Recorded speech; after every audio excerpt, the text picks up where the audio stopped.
Good morning. It's Miss Beth and Winston again. We're here to read some more of the Tale of Despereaux. And if you happen to have this book at home with you, you can always pause and run and get your book and follow along with me as I read out loud. It's great practice for pre-reading to read along with somebody silently that's reading aloud. And then you get to be a better reader because you've kind of practiced the words in your brain before you've read them. And then you can reread them on your own. We're going to read 3 chapters today, chapters 6, 7, and 8. They're kind of short chapters, so that's why we're reading 3 of them. I hope that you're comfy and cozy and ready to make that movie in your head. I hope you're thinking about each one of the characters, what they're like, what they look like, and what they sound like. I hope you're thinking about where and when this story took place, the setting. And I hope you're thinking about the events or the plot that's happening in the story. And I hope you're making that action happen in your brain. You're making that movie as we're reading along. So let's get started. Chapter 6, This Drum. He simply cannot be my son, Lester said. He clutched his whiskers with his front paws and he shook his head from side to side in despair. Of course he is your son, said Antoinette. What do you mean he is not your son? This is a ridiculous statement.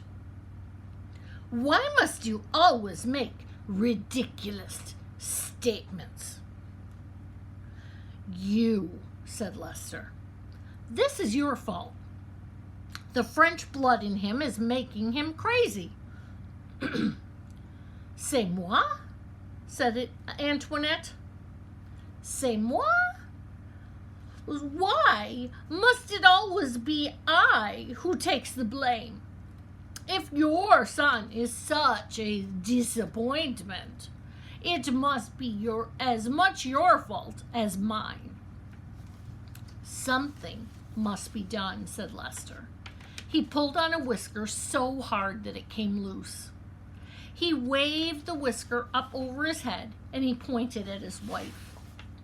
He will be the end of us all, he shouted. Sitting at the foot of a human king. Unbelievable! Unthinkable! Oh, so dramatic, said Antoinette, and she held out one paw to steady her nails. He is a small mouse. How much harm can he do?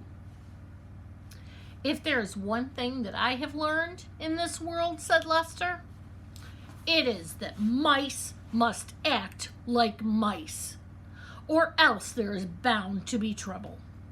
I will call a special meeting of the Mouse Council. Together we will decide what must be done. Oh, said Antoinette, you and this council of mouse. It is a waste of time, in my opinion. Don't you understand? Said Lester. He must be punished. He must be brought up before the tribunal. And he pushed past her and dug furiously through a pile of paper scraps until he uncovered a thimble with a piece of leather stretched across its open end. Oh, please, said Antoinette, and she covered her ears. Not this drum of the Council of the Mouse. Yes, said Lester, the drum. He held it up high above his head. First to the north and then to the south, then to the east, and then to the west. He lowered it and turned his back to his wife and closed his eyes and took a deep breath and began to beat the drum slowly. One long beat with his tail, two staccato beats with his paws. Boom, tat, tat, boom, tat, tat, boom, tat, tat. The rhythm of the drum was a signal for the members of the Mouse Council. Boom, tat, tat, boom, tat, tat, boom. The beating of the drum let them know that an important decision would have to be made, one that affected the safety and well-being of the entire mouse community. Boom, tat, tat, boom, tat, tat, boom. Chapter 7, A Mouse in Love. And what was our own favorite member of the mouse community doing while the sound of the Mouse Council drum echoed through the walls of the castle? Reader, I must report that Furlough had not seen the worst of it. Despereaux sat with the princess and the king and listened to song after song. At one point, gently, oh so gently, the pea picked up the mouse in her hand, and she cupped him in her palm and scratched his oversized ears. "You have lovely ears," the pea said to him. "They are like small pieces of velvet." Despereaux thought that he might faint with the pleasure of someone referring to his ears as small and lovely. He laid his tail against the pea's wrist to steady himself, and he felt the princess's pulse, the pounding of her heart, and his own heart immediately took up the rhythm of hers. "Papa," said P, when the music was over, "I am going to keep this mouse. We are going to be great friends." The king looked at Despereaux, cupped in his daughter's hands. He narrowed his eyes. "A mouse?" he muttered. "A rodent?" "What?" said the pea. "Put it down," the king commanded. "No," said P, who was a person not at all used to being told what to do. "I mean, why should I?" "Because I told you to." Have you ever heard that before? "But why?" protested the pea. "Because it's a mouse." "Well, I know. I'm the one who told you he was a mouse." "I wasn't thinking," said the king. "Thinking of what?" "Your mother, the queen." "My mother?" the pea said sadly. "Mice are rodents," said the king, and he adjusted his crown. "They are related to rats. And you know how we feel about rats. You know our own dark history with rats." The pea shuddered. "But Papa," she said, "he is not a rat. He is a mouse. That's different. That's a difference." "Royalty," the king said, "has many responsibilities, and one of them is not becoming overly involved personally with even the distant relatives of one's enemies. Put him down, P." So the princess put Despereaux down. "Good girl," said the king. And then he looked at Despereaux. "Scat," he said. Despereaux, however, did not scat. He sat and stared up at the princess. The king stamped his foot. "Scat!" he shouted. "Papa," said the princess, "please don't be mean to him." And she began to weep. Despereaux, seeing her tears, broke the last of the great ancient rules of mice. He spoke to a human. "Please don't cry," said Despereaux. He held out his handkerchief to the princess. The pea sniffed and leaned down close to him. "Do not speak to her," thundered the king. And Despereaux dropped his handkerchief and backed away from the king. "Rodents do not speak to princesses. We will not have this becoming a topsy-turvy, wrong-headed world. There are rules. Scat! Get lost before my common sense returns and I have you killed." The king stamped his foot again. Despereaux found it alarming to have such a big foot brought down with so much force and anger so close to his own small head. He ran toward the hole in the wall, but he turned before he entered it. He turned and shouted to the princess, "My name is Despereaux." "Despereaux?" she said. "I honor you," shouted Despereaux. "I honor you" was what the knight said to the fair maiden in the story that Despereaux read every day in the book in the library.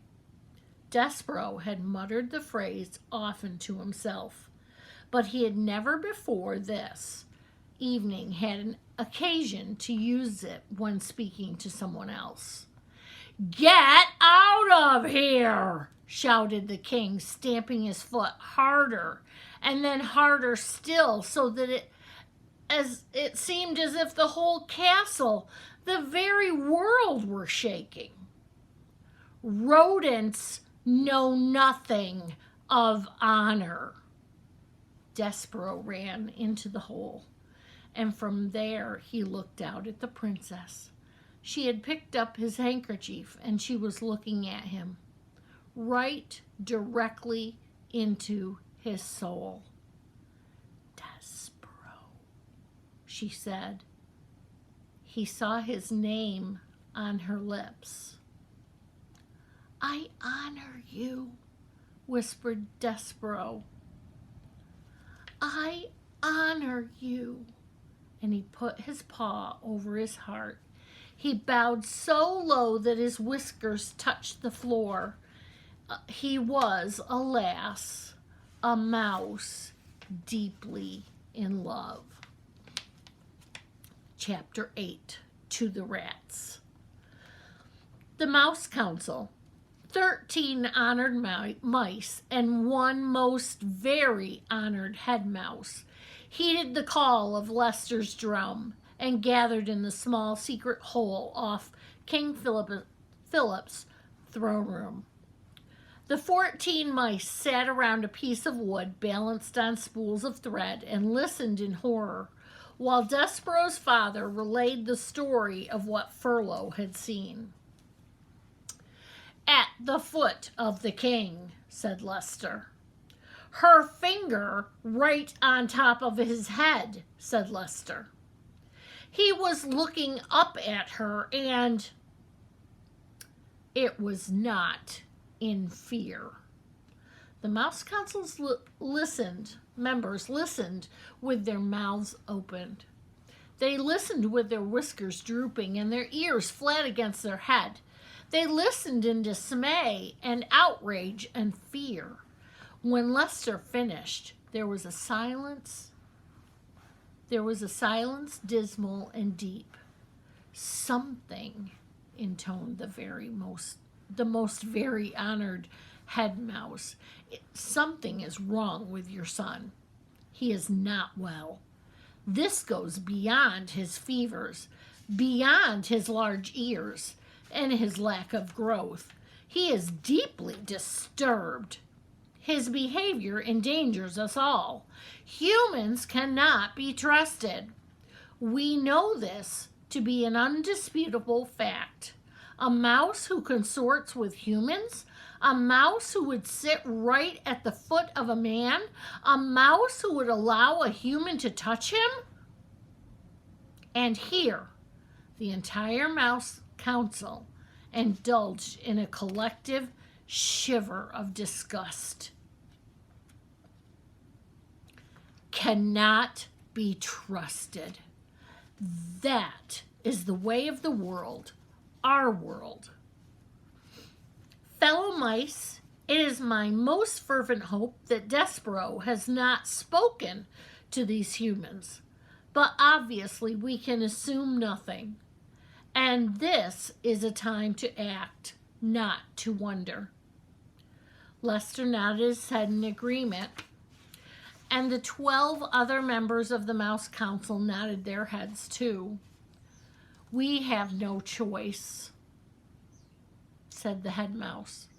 He must go to the dungeon. And he pounded his fisted paw on the table. He must go to the rats. Immediately, members of the council, I will now ask you to vote. Those in favor of Despereaux being sent to the dungeon, say aye. And there were a chorus of sad ayes. Those opposed, say nay. Silence reigned in the room. The only noise came from Lester. He was crying. And 13 mice, ashamed for Lester, looked away. Reader, can you imagine your own father not voting against your being sent to a dungeon full of rats? Can you imagine him not saying one word in your defense? Despereaux's father wept, and the most very honored head mouse beat his paw against the table again and said, Despereaux Tilling will appear before the mouse community. He will hear of his sins. He will be given a chance to deny them. If he does not deny them, he will be allowed to renounce them so that he may go to the dungeon with a pure heart. Despereaux Tilling is hereby called to sit with the Mouse Council. At least Lester had the decency to weep at his act of perfidy. Reader, do you know what perfidy is? I have a feeling you do, based on the little scene that just unfolded here. But you should look up the word in your dictionary just to be sure. And tomorrow we'll come back and start at chapter 9. I hope you enjoyed that. I am so afraid for Despereaux. He doesn't know yet that he's been sentenced to go to the dungeon. I am afraid for when he finds that out. Wonder what will happen next. Join us the next day, tomorrow, and you'll find out what happens next. Have a good day. Get outside and play in some sunshine. Breathe some fresh air. Enjoy yourself. Use your imagination. Pretend you're Despereaux. Pretend you meet the princess and her king father. Pretend you find out about a dungeon full of rats. What would you do? See you tomorrow.